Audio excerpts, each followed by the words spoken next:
Olá, eu sou a doutora Renata Vieira de Carvalho e esse é mais um episódio do nosso DelaCast, esse espaço acolhedor e seguro em que nós vamos tratar de temas relacionados com cuidados das mulheres. E eu queria sempre lembrar que a nossa preocupação e o nosso objetivo é trazer sempre profissionais que prezam pela excelência técnica, mas que, sobretudo, têm muita experiência no cuidado das mulheres e dos pacientes em geral.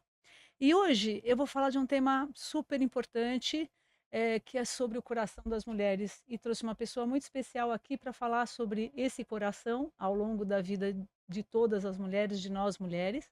E vai ser um bate-papo muito bacana, e eu trouxe aqui o doutor Antônio Gattas, que eu vou chamar de Tony, e que é um prazer te receber. E eu vou, assim, abusar dele, porque eu vou fazer milhares de perguntas, que tem milhares de coisas para a gente falar. Eu Espero que que dê tempo, eu que né? agradeço, né, então a Renata me conhece como Tony, né, no consultório tem gente que me chama de doutor Tony, Tony, que são os amigos, eu acho que é 60% das pessoas, e tem os que me chamam de doutor Gattas, que é o pessoal no dia a dia. Então eu sou Antônio Gattas, sou médico clínico e cardiologista, eu me formei bastante tempo, fiz residência em cardiologia, mas eu adoro a clínica geral. Uma época eu queria fazer cardiopatia e gestação, né, então Tá, por isso que eu acho que eu estou bastante envolvido com as mulheres, e a mulher é um capítulo à parte na cardiologia, né, os nossos corações começam que é tudo diferente, o teu coração é bem menor que o meu, o teu coração bate mais vezes que o meu, o infarto da mulher é diferente, então vai ser uma delícia a gente conversar hoje, para poder falar muito do coração da mulher. ótimo. Que legal, eu acho que isso que é bacana. Então, quer dizer, o coração da mulher, ele se comporta diferente ao longo da vida. Eu acho que isso é em vários ciclos que a gente tem, né? Pelo que eu percebo. Então, quer dizer, a gente vai ter alguns eventos importantes na nossa vida, como a gestação, a menopausa, né? Em que momento eu preciso começar a me preocupar com exames de rotina para o coração? Então, isso é super importante, porque muitas coisas as pessoas acham que são relacionadas à alimentação, mas o principal fator é o genético. Então, por exemplo, um dos principais fatores para se ter um infarto ou um AVC isquêmico, entupir uma artéria, é problema de colesterol. E o colesterol é que nem a cor do teu olho. Você nasceu com aquela determinação. Então, eu tenho hoje uma criança que, quer dizer, agora já tem 21 anos de idade, mas desde os 4 anos de idade, essa menina acompanha comigo e ela tinha 220 de LDL colesterol, que era para ter 100, 110, 130, ela tinha 220. Então é um defeito congênito que é o principal causador de infarto, né. Tá, E aí, como é que você vai começar a fazer um exame numa criança de 4 anos de idade? Olha para a mãe dela, olha para a avó dela, olha para o pai dela que infartou cedo. Então, a gente tem que ter uma boa história. Então, tem que começar a triagem lá na pediatria e depois a gente vai seguindo lentamente os fatores de risco, ver o que que a pessoa tem no sangue que pode no futuro trazer um prejuízo para ela. legal. Só para falar, é LDL. Eu acho que é Ah, para guardar isso, eu falo né, sempre que eu eu tinha uma você dificuldade de lembra que eu né, falo que o é, LDL é o L de ladrão, é o é o mau ruim. é o ruim, Tem é o outras mau coisas que tem L que colesterol. são ruim Bo também, não é, quero exa nem falar muito, né, não, né, não não podemos, podemos não falar. podemos Não, polemizar. Então o mas LDL é o mau colesterol, e é o eu gosto de ruim. falar que o HDL É, começa com a letra H de honesto. tá, Então, enquanto o HDL, que limpa o sangue dos entupimentos, começa com H de honesto, o LDL, que é o ruim, começa com L de ladrão. Então tá. você não confunde mais quem que é o bom, quem que é o ruim. Ótimo. Então quer dizer, o LDL é um marcador um dos mais importantes em relação à doença coronariana ao longo da vida. E não só a coronariana, mas o entupimento também na cabeça, que é o AVC Tá, isquêmico. Então, aquele colesterol excessivo no sangue vai depositar na parede das artérias do corpo inteiro. Então, tá, por exemplo, tem gente que obstrui a artéria da perna. Mais comumente, quem obstrui a artéria da perna é fumante. E tá, aí, imagina um fumante com colesterol alto, como que vai ficar rápido essa doença, né? Então, o colesterol é muito importante para ter doença de entupimento de artéria. tá. Então a gente tem fator genético, a gente tem, hábitos de vida, tá, né, sedentarismo, tabagismo, que são marcadores para isso. Olha, eu vou falar para você assim, o sedentarismo, o peso que isso tem perto das outras coisas é muito pouco. Eu Tá, acho que quando você faz exercício, você faz uma proteção. Quando você não faz, é uma opinião minha, eu não acho que você aumenta o risco, é que você deixa de se proteger. Diferente de quando você fuma, você aumenta o risco pra caramba de infartar. Quando você tem um colesterol, você aumenta o risco de ter. Mas se você é sedentário, você tá neutro, vamos dizer, quase. Você tá. poderia, com uma atitude de andar 30 minutos por dia, 40 minutos por dia, 3 vezes por semana, diminuir o risco de ter um infarto e de ter um AVC. Tá, então acho que a atividade física simples, que não precisa ir na academia, não precisa fazer tudo de uma vez, você pode fazer 20 minutos de manhã, 20 à tarde. Tá. Então quer dizer, você ser ativo, né, é uma coisa que é Sim, sim, importante. é sair do Tá, sedentarismo, que é tá, diferente. A gente considera que é sedentarismo uma pessoa que executa menos que 150 minutos de atividade física por semana, que tá, daria 50 minutos 3 vezes por semana, tá. né, que é aquilo que, assim, não é nada, mas é que tem gente que não sai do sofá, que não sai da cozinha, ou não faz nada, não sai de casa. Tá certo. E assim, na sua experiência, você tem percebido uma mudança no comportamento das doenças cardiovasculares nas mulheres nos últimos Nossa, anos? isso é muito legal. Eu até comentei com você, há uns 15 anos atrás, mais ou menos, eu escrevi um capítulo num livro da Valéria Meirelles, que é uma psicóloga, e ela juntou várias pessoas para fazer o livro da saúde, da A Mulher do Século XXI. E quando eu fui fazer o levantamento do meu capítulo, que era Saúde da Mulher do Século XXI, fiquei impressionado, porque é histórico, né? A gente fala assim: ah, a mulher, o homem infarta lá para os 50 anos, e a mulher vai infartar lá para os 65, quando ela entrou na menopausa, 10, 15 anos depois. Só que nos últimos anos, nos últimos 20 anos, não é mais assim, não. A mulher está infartando mais cedo. Ela está tendo doença do homem, porque ela está adquirindo os hábitos ruins do homem. Então, Tipo, tipo, tabagismo, obesidade, sedentarismo. Então, assim, ela tá com e outra coisa, a maioria das mulheres tem jornada dupla, porque tripla. é tripla, ela faz em casa, ela é mãe, esposa e trabalha. Então, esse tipo de acúmulo de estresse que a mulher não tinha, fez ela ter muita doença que ela não tinha antes.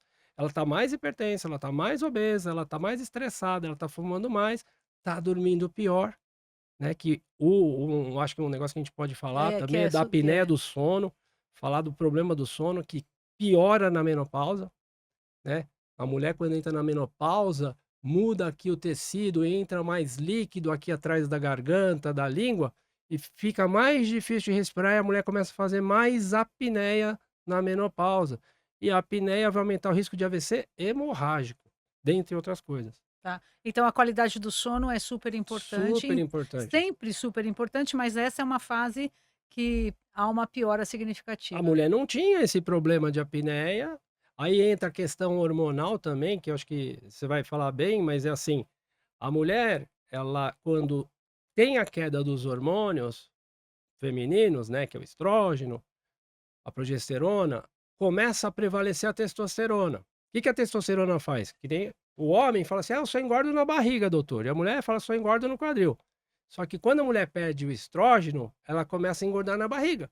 Ela fica mais androgênica. E é o que eu lembro que uma vez eu dei uma entrevista, a mulherada ficou brava comigo, por quê? Porque eu falei assim: "Ó, não fui eu que fiz". Tinha uma fotinho de uma mulher que era um desenho de uma pera. Ela, antes da menopausa, ela é que nem uma perinha.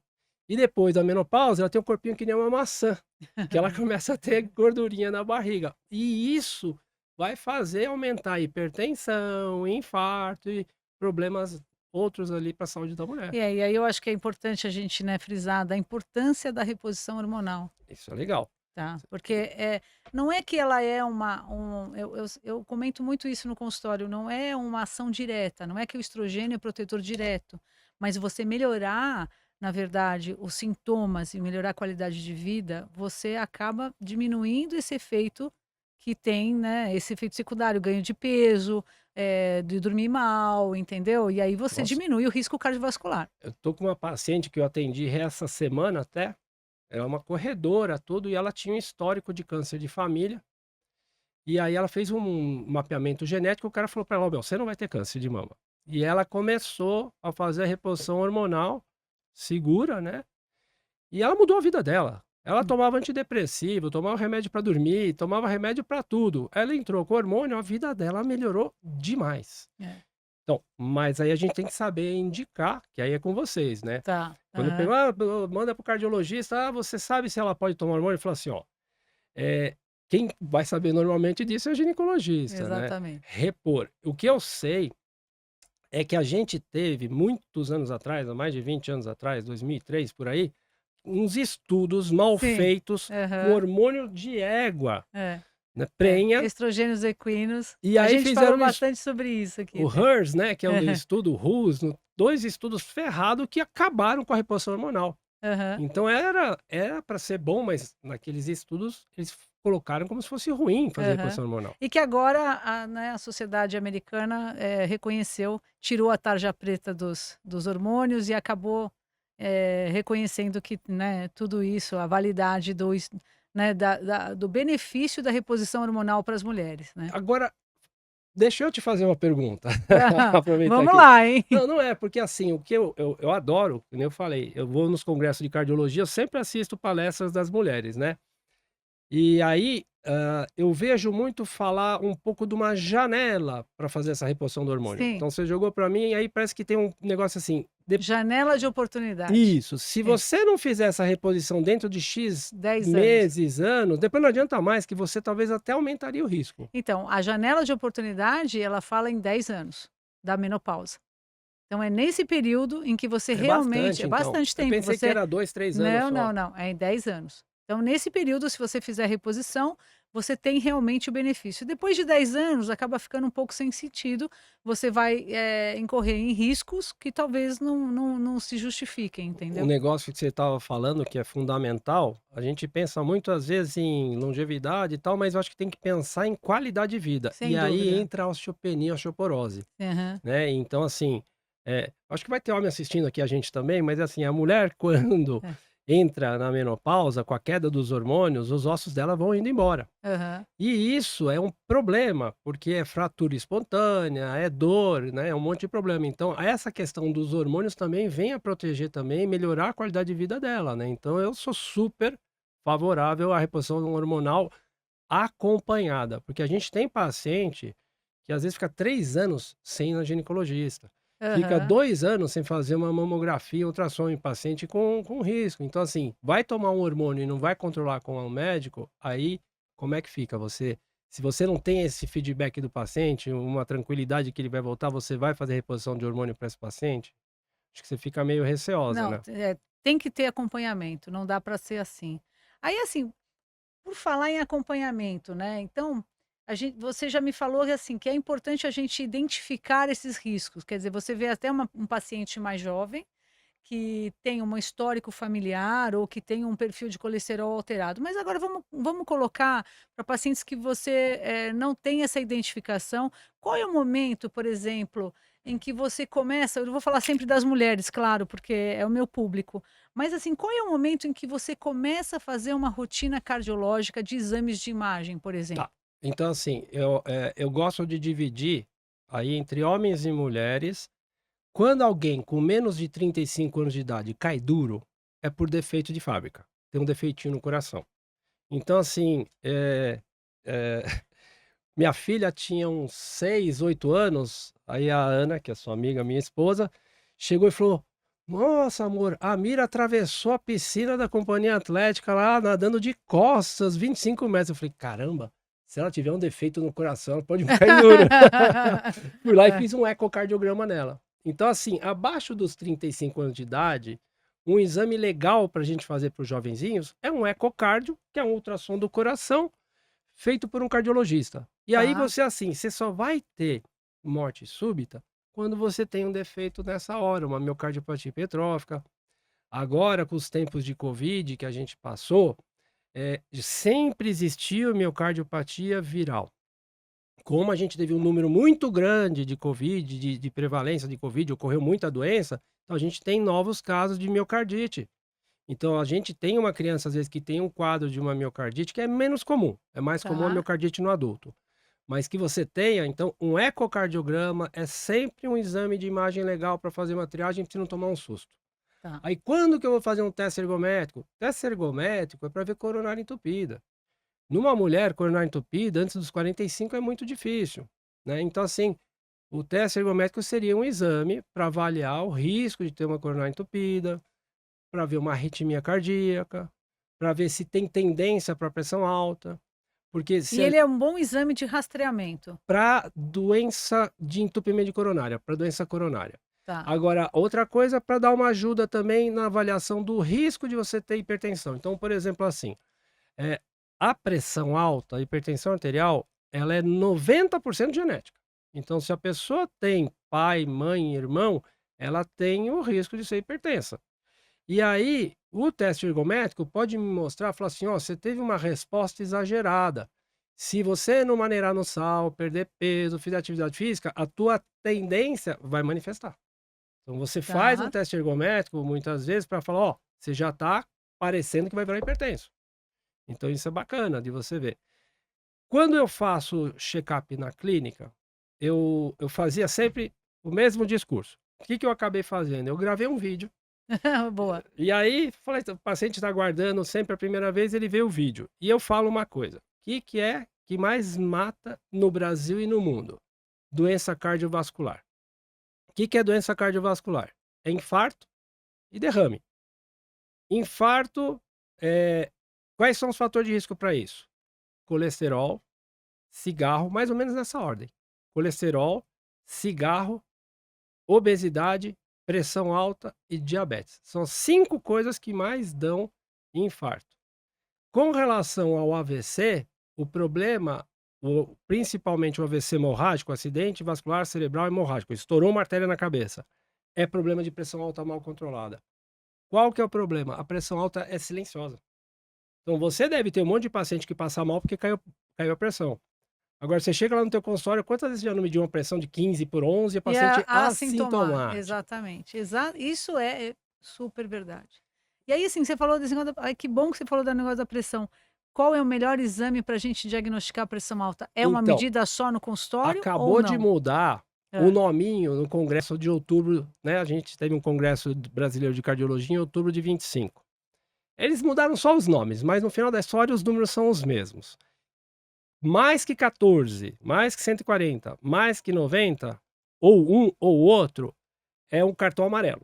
Se o paciente voltar de novo no consultório, de novo com mais que 14 ou mais que 9, 2 vezes em dia diferente, você fala: "Ele é hipertenso". Tá. Então, E mais aí que pra 14 ou mais que e 9. aí, assim, por exemplo Não precisa mais que uma medida de pressão, calmo, relaxado, tranquilo, no tá, consultório.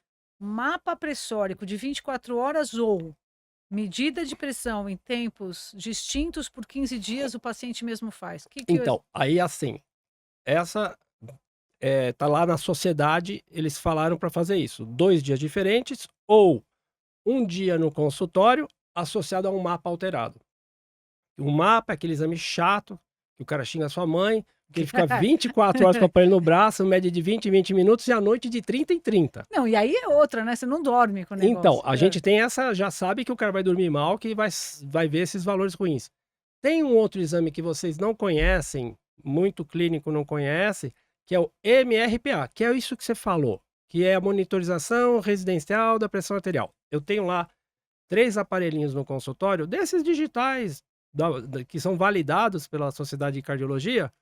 O paciente pega o aparelho, mede 3 vezes de manhã, 3 vezes à noite, de segunda até sexta.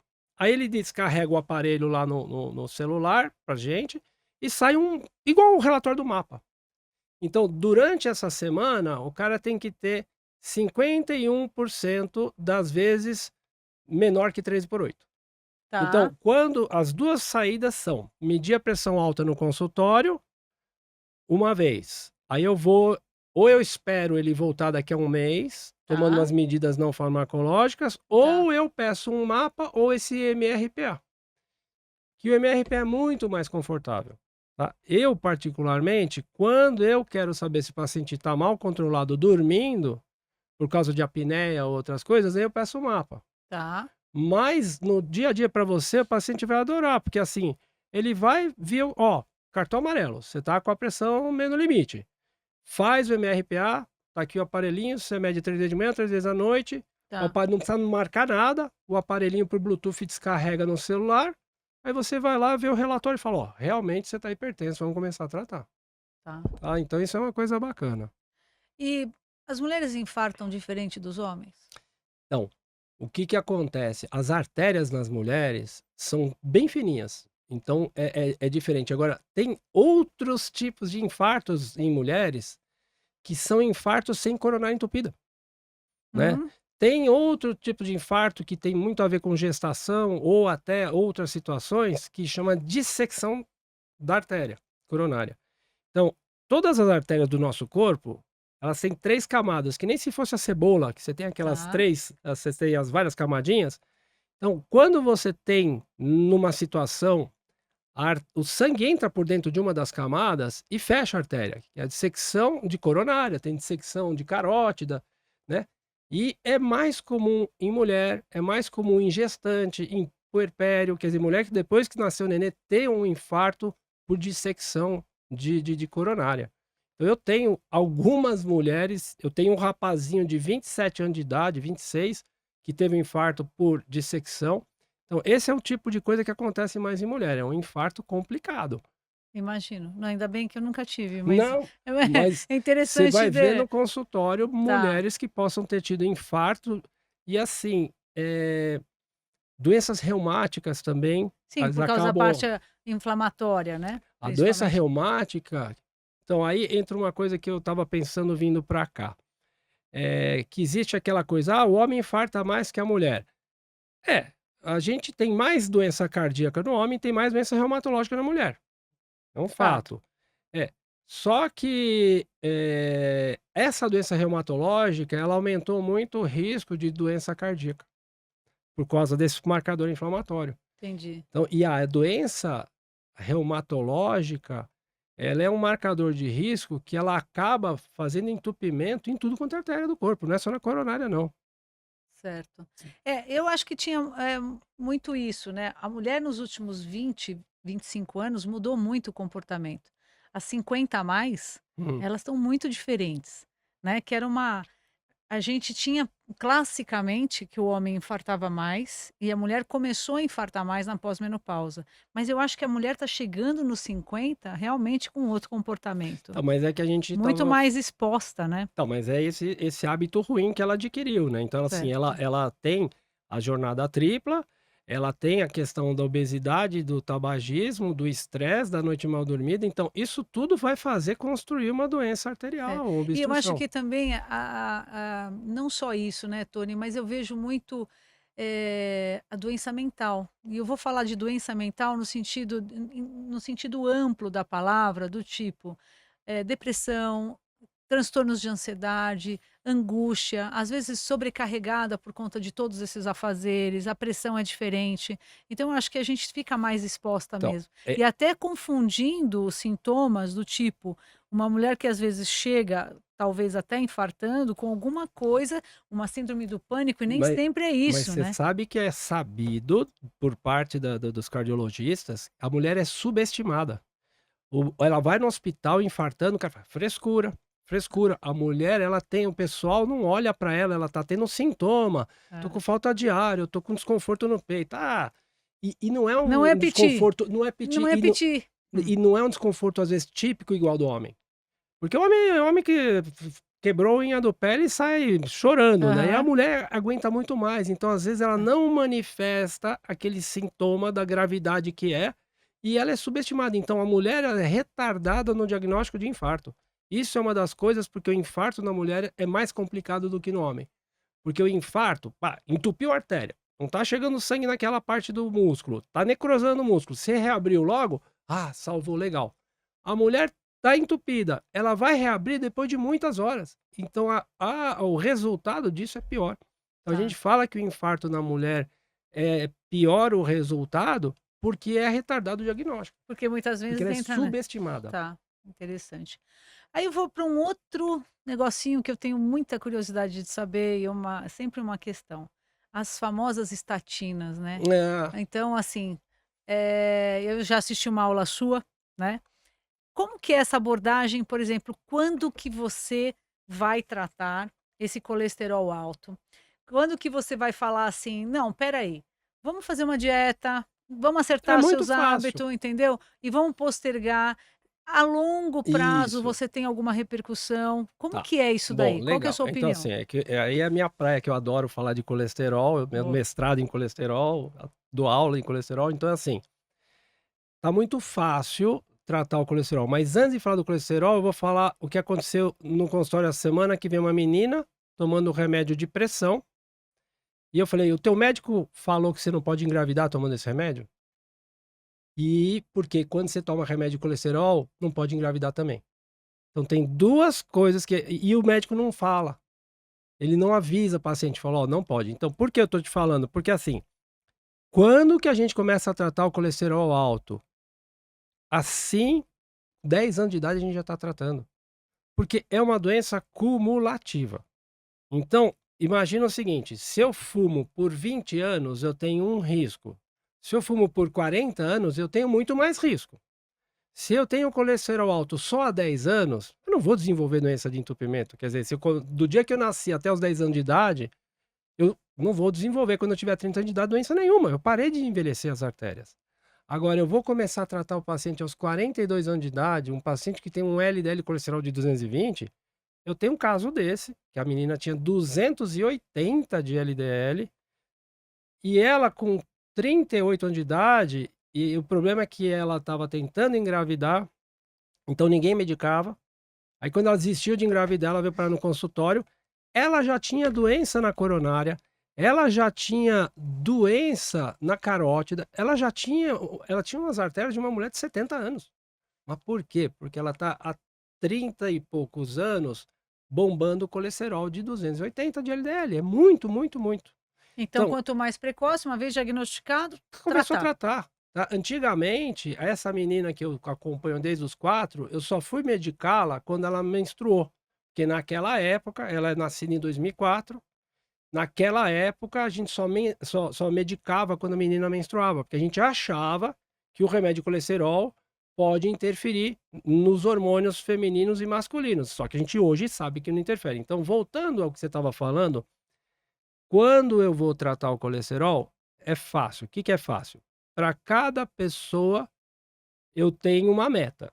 Então, por exemplo, se eu peguei uma pessoa que teve um infarto, ou pôs um stent, desentupiu uma coronária, ou fez ponte de safena, porque tinha entupimento grave, essa pessoa eu quero um LDL menor que 50.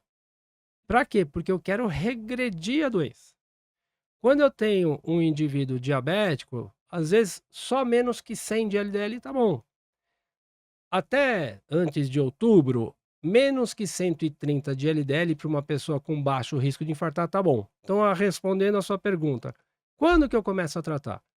Quando a pessoa estiver fora da meta. Então, se você pega uma menina de 12 anos de idade, 14 anos de idade, e ela tem um LDL, vamos dizer, de 160, que nessa idade é até 115, você tem que tratar, porque não vai mudar.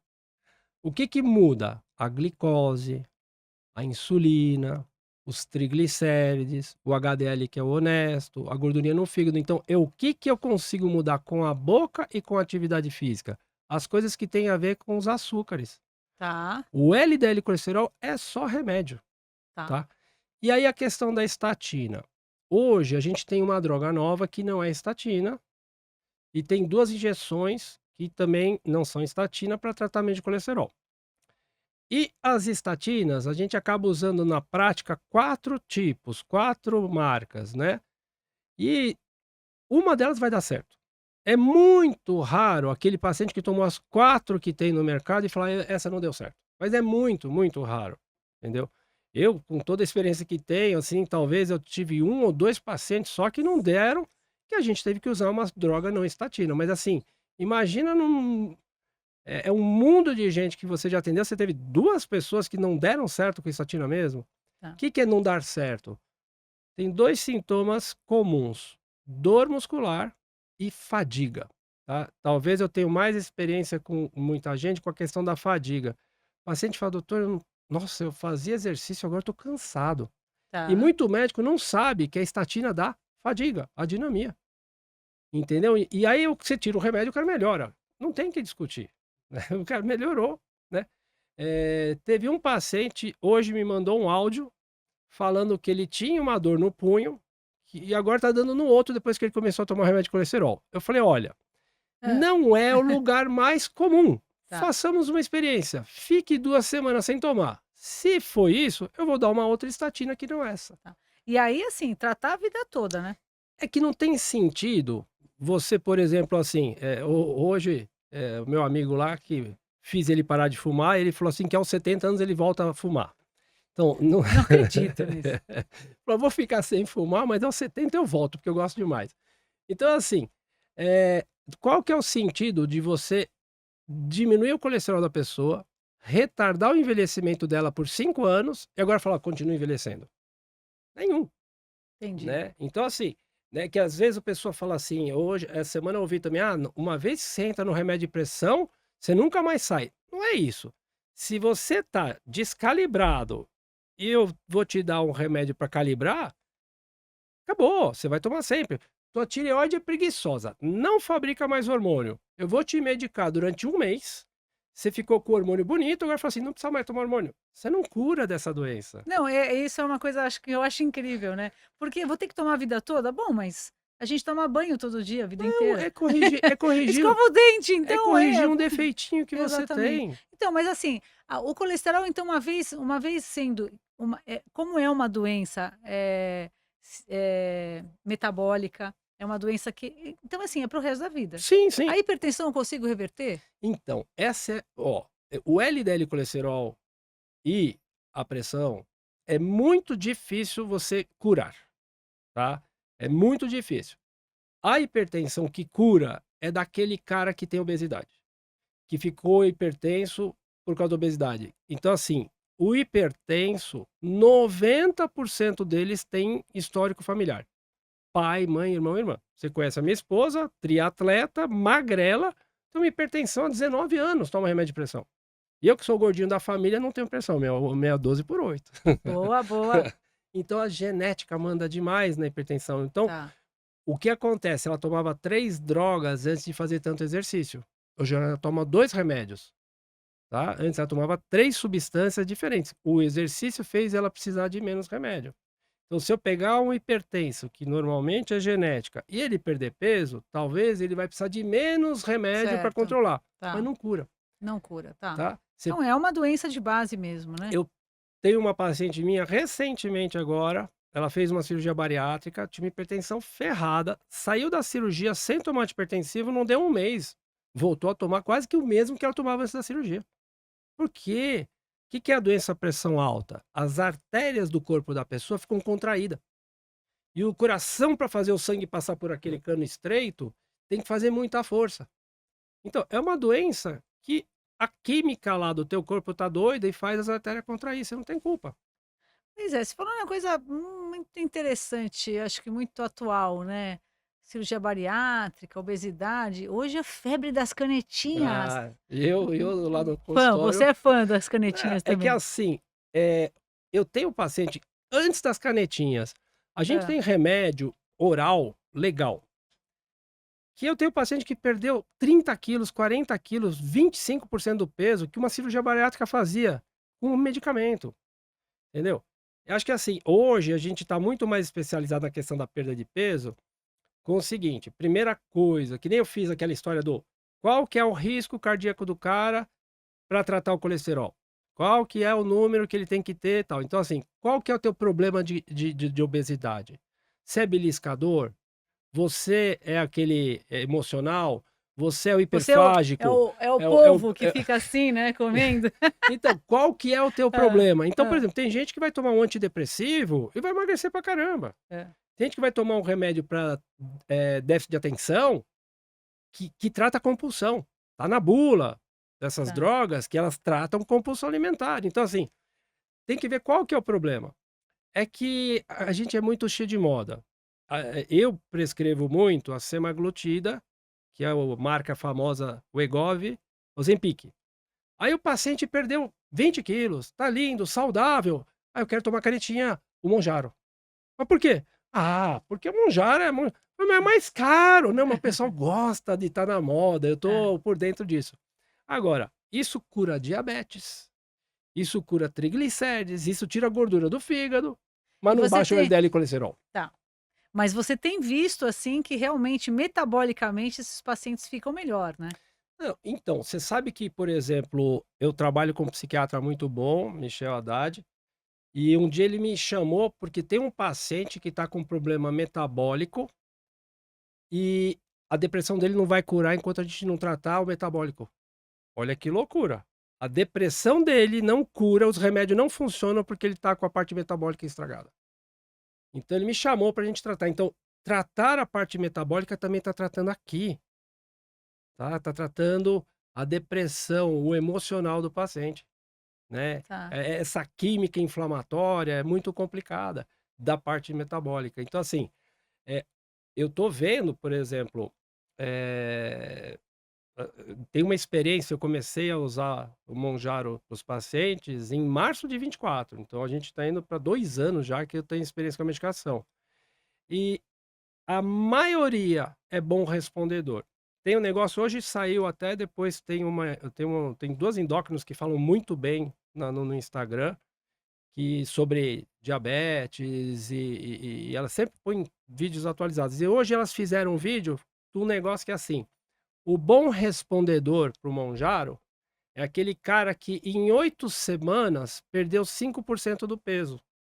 E aí não precisa aumentar a dose da medicação dele. Só que isso daí, a expectativa de perder 20% do peso é em 72 semanas. O que que o paciente quer? Perder em Res 2 é. meses. E não gastar nada, né, porque mas não dá, né? Não, Hum. e eu falo assim: "Não, mas eu queria só para um casamento e depois eu paro". Eu falo: "Então não começa". Porque não tem o que fazer. Se você fez obesidade, aí entra um outro negócio. Obesidade também é doença crônica, que nem hipertensão, que nem o colesterol. Então você tem que tratar a gente, como divulgador, dá aula para os colegas médicos, tem que ensinar o médico que a obesidade é crônica. Eu tenho que ensinar o médico que colesterol é crônico, porque o cara às vezes fala assim: "Ó, você vai tomar 3 vezes o remédio de colesterol, depois faz o exame e vem aqui e fala: 'Ah, ficou bom, pode parar'". Ontem eu atendi a moça, que ela foi na gineco, e o colesterol dela melhorou bastante, de 170 e pouco para 90 e pouco. Aí a médica mandou ela tomar metade da dose. Eu estava com vontade de ligar para ela e perguntar assim, primeiro, ela nem, assim, deu 90 e pouco de LDL, não é que ficou 40, Tá. tipo, ela só Ó, precisava não estar. fui eu, tá? Não, eu sei que não foi. Não foi. Você não faz isso, você é outro padrão. Primeira coisa que Tá você bom. falou é da excelência dos tratamentos aqui. Mas eu tô assim, e ela era do meu prédio, eu tava com vontade, eu não tenho amizade com ela, mas eu fiquei com a vontade de perguntar: "Cara, por que você diminuiu o remédio?". Mas isso acontece, melhorou muito, eu falei: Que bom que ela é uma boa Então, respondedora". exatamente, deixa, né? Hã, Deixa, hã, né, a paciente não reclamou, não tá com dor, não tá caro, não tá nada, porque foi mexer. é. E aí, assim, na sua experiência, né, de como clínico que acompanha todos esses pacientes, você pode manter essas canetinhas e ok, tô chamando de canetinha todas, né, É porque Mounjaro, Wegovy, é, blá-blá-blá-blá. Aí, assim, você pode segurar essa não, medicação, porque se metabolicamente o paciente está bem, por que não, deixa né? eu te contar, tem um estudo que foi feito com a semaglutida. A diferença do Ozempic para o Wegovy é o tamanho da caneta. A caneta de Sim, Ozempic é 0,5 e 1, e a de Wegovy tem de 0,5 até 2,4. Eles fizeram um estudo de 4 anos com Wegovy 2,4, com pessoas não diabéticas, tá? O estudo chama SELECT, e eles fizeram 8.500 pessoas tomando a injeção de verdade de Wegovy 2,4 e 8.500 tomando placebo. Ao final de 4 anos, 28% menos infarto em quem tomou o remédio de verdade. 20% menos morte. Não diabéticos, não todos obesos, só IMC maior que 27.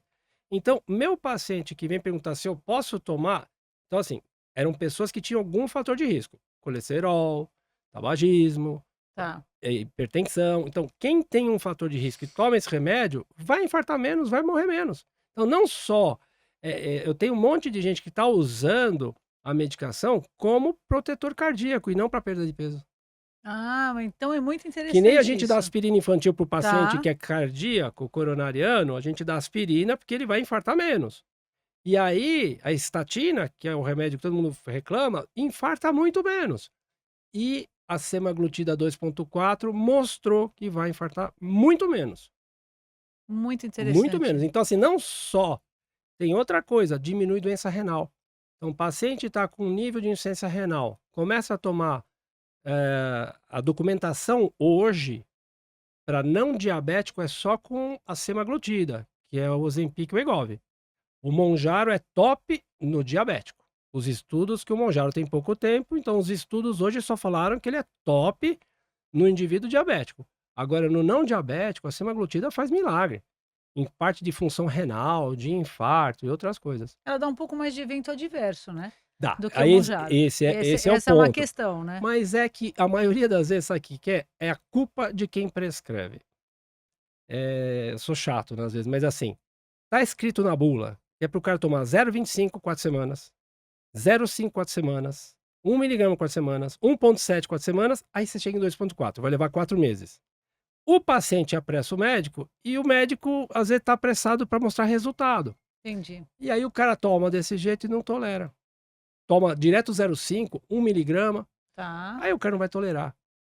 Realmente, 20% talvez dos pacientes que eu prescrevi a semaglutida, que é o Ozempic, não se deram bem, mas os outros 80% se deram bem, tá. Então assim, é o pessoal muito modista, muito a pessoa já vem pedindo para você, né, o tratamento. Não, é incrível. E assim, aumentou muito, né, a prescrição no consultório de gineco, claro, porque as mulheres são um fator Então, tem um fator de obesidade importante, mas mudou, né, mas o isso Monjaro tem uma coisa é. que 2 coisas que não tem no Ozempic, né. Então assim, o Ozempic ele atua no esvaziamento do estômago, basicamente. Então o estômago está esvaziando, ele retarda, o estômago fica meio devagar. Então a pessoa come um pouquinho e fala: "Nossa, já estou saciada, já estou estufada". O Monjaro também tem isso. Só que o Monjaro age num outro receptor que faz com que você queime gordura mesmo quando você está comendo. Porque a gente, quando está em jejum, a gente quebra a gordurinha para fabricar energia. Mas quando eu como, eu paro de quebrar. Quando eu estou usando o Monjaro, eu continuo quebrando. E ele ajuda muito no lipedema, que a mulherada tem bastante. Aquele inchacinho do bracinho, da perninha, dá uma secada legal. Então o Monjaro tá assim, abrindo portas para esse lado também. Não, e quem sabe, né, o número de bariátricas no futuro Ah, diminua mas já deve ter bastante. diminuído nos últimos Já, 2 anos. eu acho que isso é muito legal, né, teve um ganho enorme. Mas não, eu acho que tem que personalizar o tratamento. Eu acho que assim, não adianta você chegar assim, a receita de bolo. Todo mundo que chega no meu consultório, antigamente era assim, né? Vai tomar aqueles anfepramona, fenproporex, aqueles Inibex da Sim, vida. sim, O sim. cara chegava com aquela fórmula pronta, Isso. com com diazepam, fazia umas fórmulas prontinha para todo mundo, né? É, Aqueles consultórios é. de emagrecimento. Aham. Hoje não. Hoje depende. Se o camarada tem compulsão, você tem outra Você droga tem que avaliar fantástica. qual é o fator, A né. gente conhece alguém que também tomou remédio de compulsão e emagreceu pra caramba. Tem Uhum, gente, então assim, a gente tem pacientes em comum, né, então a gente vê, assim, os resultados muito bons. tá. Bom, aí mudando um pouquinho, né, lá vou eu, que eu quero aprender um monte. Eh, de exames mais específicos de avaliação de coronária, eu vejo alguns pacientes, algumas pacientes fazendo tomo de coronária. Então Me fala um pouco disso, quando que você então indica, é como que brinca é? eu ontem, antes de ontem, eu estava com um médico que passa comigo, e ele fez uma angiotomo, e ele falou assim: "Ah, você falou que isso é pedido de exame de não cardiologista". Por quê? A angiotomografia é um exame para calcular o risco de infartar. Então, quando eu estou fazendo a estratificação de risco do paciente, aquela continha que eu te falei, ah, de acordo com a chance de eu infartar nos próximos 10 anos, se eu tiver um risco alto, o colesterol é baixo. Se eu tiver um risco baixo, eu posso deixar um 130 de LDL colesterol sem ter que tratar. Quando eu faço angiotomo, eu estou tentando descobrir o risco cardíaco da pessoa. Então, imagina que eu tenho um paciente que ele é fumante, obeso, placa na carótida. Isso para mim quer dizer que esse cara tem alto risco de infartar nos próximos 10 anos. Para que eu vou fazer uma angiotomo? Eu já estou tratando ele com remédio de colesterol para baixar para menos de 70, estou dando aspirina, estou fazendo perder peso. Então, a angiotomo é pedido de exame de não especialista, Entendi, de não cardio. bom O saber. cardio faz o diagnóstico, por exemplo, eu quero saber se eu tenho uma coronária entupida. O melhor exame para saber hoje se está entupido é a cintilografia do miocárdio. O que Tá. que é a cintilografia do miocárdio? Agora tem um negócio legal para falar. O teste ergométrico, quando você faz, é um exame que nem quando você leva o carro no mecânico, o carro está no 1000 giro, o cara acelera para ver se o motor está legal. O teste ergométrico, quando eu analiso só o eletro, de 100 pessoas entupidas, ele só pega 70. Então tem 30 caras entupidos que estão lá com teste ergométrico negativo para entupimento e o cara está entupido. Já a cintilografia do miocárdio, que não olha só o eletro, Olha, vê foto anatomia. do músculo, do sangue Tá. chegando no músculo, pega 98% dos entupidos. Detalhe, dos entupidos grave. Entupimento pequeno não gera isquemia. Então, assim, se eu tiver um entupimento grave, o que que é grave? Mais que 70% da artéria entupida, que é quando a gente faz uma angioplastia, uma cirurgia. A cintilografia pega. Então, se eu quero ter certeza, entre aspas, que o paciente não tem obstrução grave, é a cintilografia do miocárdio. Então, você pega um paciente de 20, 30, 40 anos de idade, mulher. Qual que é a chance dela estar entupida? Pequena. O teste ergométrico falou que ela não está entupida? Você acredita. Mas eu tenho uma paciente que usa hormônio, que fuma, obesa, histórico familiar. Um teste ergométrico eu acho que vai ser pouco. Eu acho que eu vou preferir uma cintilografia, principalmente se ela teve dor. Ah, tive Tá. uma dorzinha no peito, porque a dor de o sintoma, aí legal. Sintoma de coronária entupida, o que que é? Dor no peito, angina. Angina é igual a dor de coronária entupida. Dor que vai ocorrer principalmente durante o esforço físico. Se eu venho num paciente que tem um risco moderado de ter uma coronária entupida, ele teve uma dor no peito, cintilografia no miocárdio. Porque a cintilo vai pegar 98% dos caras entupidos, tá? Tá. Então isso é legal. Tá, então aí é sempre, tem que fazer esse screening, né, realmente, Então, não aqui assim. ele falou assim: "Poxa, Tá. chega um moleque de 20 anos de idade com dor", são gases, você vai Hã. pensar, não fuma, não tem histórico, não usa droga. Aí um negócio legal para falar, quando que aquilo que eu falei, abaixo dos 35 anos, é defeito de fábrica e quando que é coronária entupida? Tirando anabolizante e cocaína, tá valendo isso que eu falei. Porque eu tenho um paciente que com 40 anos de idade ele já chegou a fazer um monte de cirurgias cardíacas e fez cirurgia cardíaca 2 na época, botou stent por causa de cocaína, tá. Tá. Cocaína entope, faz a doença coronária ferrada. Tá. Então hoje tem muita droga, tá muito disponível, né. Tá. E o problema do anabolizante, Que aumentou muito nos últimos tempos. né, que aí a questão das testosteronas, não sei se vai falar aqui ou não, mas assim, eu tô com um cara amigo que toma testo toda hora e agora ele tá com o coração hipertrofiado, com risco de ter morte súbita por causa da testo. A gente suspendeu a testo, teve que suspender devagar, porque Tá. senão ia ser complicado, e agora a gente vai esperar alguns meses, anos, para ver se vai reverter a doença do coração dele. É gravíssimo isso. É. É avaliação cardiológica pré-cirúrgica, Então, sempre quando você sabe e que que se a idade? gente pegar isso daí eu estava vendo, a princípio, é só acima dos 40 anos de idade que você deveria pedir como obrigatório, é que hoje o anestesista é quem manda, mas se você for pegar bonitinho no livro que hora que você tem que fazer a avaliação pré-operatória, seria só acima dos 40 anos de idade, né. Tá. É. E com E que exames? então, o padrão, vai fazer uma cirurgia, o vocês já normalmente pedem a glicose, a função renal, o hemograma para ver se tem anemia, infecção e o coagulograma. Então esse é o padrão do sangue. E um eletro e a consulta clínica. Então o pré-operatório, de modo geral, é só isso, Tá. né. Normalmente, o paciente já vem com esses exames de sangue pronto. "Ah, tireoide não me interessa, colesterol não me interessa", Tá. basicamente são esses os exames que interessam.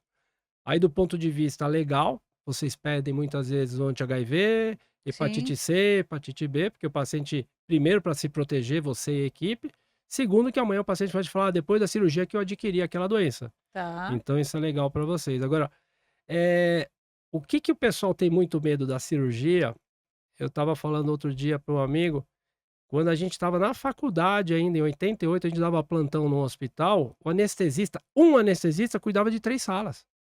Ele fazia anestesia aqui, aí os caras iam operando, ele fazia anestesia na outra.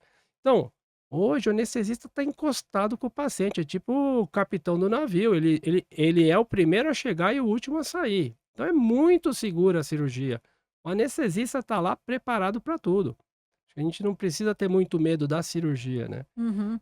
Mas o paciente é cardiopata. Tá. Agora, outra coisa de cirurgia que é legal, é sempre perguntar do que o paciente toma. Então, por exemplo, tem algumas coisinhas naturais que aumenta sangramento. O paciente às vezes está com problema ortopédico, tomando anti-inflamatório, aumenta sangramento, Sim, tá. Então assim, quando a gente vai fazer uma cirurgia, acho que às vezes o mais importante disso tudo é questionar o que que ele está uma usando, o boa que que ele tem que história, né. suspender. Tá. Tá na moda um medicamento que elimina açúcar pela urina, né, que é um remédio fantástico, né, que você tem a marca Forxiga, Jardiance, que são medicamentos que são para diabetes, mas hoje o cardiologista obrigatoriamente usa para todo paciente com insuficiência cardíaca. E normalmente para uma cirurgia você tinha que suspender 3 dias antes, para não dar complicação. Vê quantos pacientes não chegam na cirurgia tomando remédio. Então, se você me pergunta qual que é o maior preparo, a pressão tem que estar boa do paciente para a cirurgia, o coagulograma dele tem que estar bom e tomar cuidado se ele não está tomando remédio que vai complicar na cirurgia. Que vai dar algum problema de coagulação. Muito bem, Tony. Que mais? Que mais? Que mais? Eu acho que, eh, em relação às mulheres, né, quer dizer, mudou realmente, né, a nossa abordagem em relação à doença coronariana, doença metabólica. A mulher está mais exposta mesmo. Precisamos sempre ter um cardiologista conhecido, bacana, amigo, entendeu? Para a gente poder trocar figurinha, porque era uma coisa que, sei lá, né, eu tenho, né, você também 35 anos de formado, 32, 33 de consultório, mas é um negócio que há 25 anos atrás a gente nem se preocupava. Não. E hoje não, faz parte da nossa rotina, né. Então, assim, entender essas mudanças da mulher, né, a entender ao que ela está exposta, né, quer dizer, abordar, falar, Ó, fazer a consulta, e eu acho que o gineco virou cada vez mais clínico, né. sim, vocês fazem Então isso, a gente assim. tem que ter essa atenção Quando você mesmo. manda o paciente para mim, ele já está encacado, porque vocês resolvem tudo. Só quando é um caso muito específico do cardio você É. manda. Mas assim, o negócio que eu queria lembrar, há muitos anos atrás, teve uma campanha que era, acho que da Pfizer, e a Cláudia Raia era a garota propaganda dela. Que assim, o que mais mata é doença cardiovascular, homem e mulher. E a mulher não ia no cardio, ela só ia no gineco. É, A primeira coisa que mais mata o homem e a mulher é coração. E a mulher, ela não vai no cardio. E assim, o câncer, tanto para o homem como para a mulher, é a segunda causa, mas assim, bem mais longe do que o infarto. Então, assim, sim. é uma educação que tem que ser assim. Eu falo, ó, você vem aqui e vai no uro e faz colonoscopia de tempo em tempo, que hoje em dia caiu para 45 anos de 45 idade, anos. para a gente começar a fazer prevenção de câncer de intestino. Tirando o câncer de próstata, que é o número 1 no Brasil, o câncer de mama é o número 2, o número 3 é de intestino, colo e reto. Então, o paciente vai no gineco fazer prevenção de câncer, mas ele não vai no cardio fazer prevenção do que mais mata a própria mulher. Então, essa mentalidade também tem que mudar dos pacientes e dos médicos, né? Os médicos têm que falar: ó, você veio cuidar da parte de prevenção de câncer, mas você está fazendo prevenção da segunda causa de morte em mulher. Vai no cardio fazer prevenção da primeira causa. Não Boa, quero puxar a sardinha pro meu lado, mas tudo bem, já imagina. puxei. Mas é isso.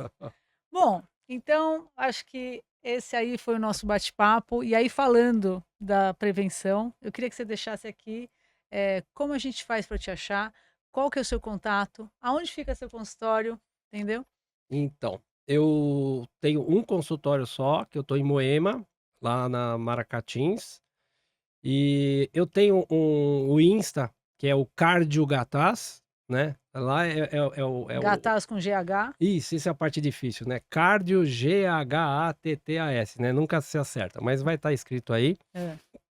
E no Insta eu coloco mais coisas relacionadas à parte de orientações, novidades, e tal. Tem o meu pessoal, que é melhor não olhar no pessoal, que aí, né, não vale a pena.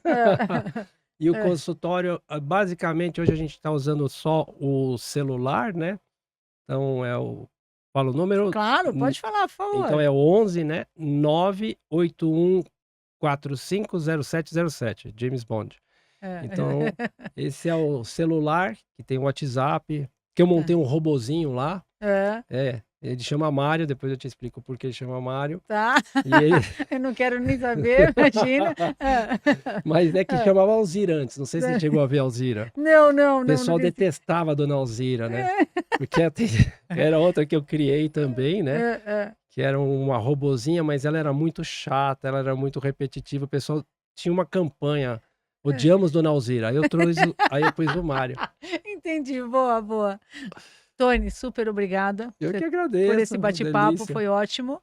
E eu queria finalizar, falando que o quanto é importante a gente integrar as especialidades, trocar conhecimento, para cuidar cada vez melhor de nós mulheres, e entender que nós somos um conjunto, né, ao longo de toda a vida a gente vai mudando e a gente precisa ter esse olhar, bastante especial, pra todo mundo. Eu vou falar das mulheres, é lógico, mas é isso aí, tá? Muito obrigada e espero ver vocês no próximo episódio. E tem mais novidade aí no próximo mês. Obrigada.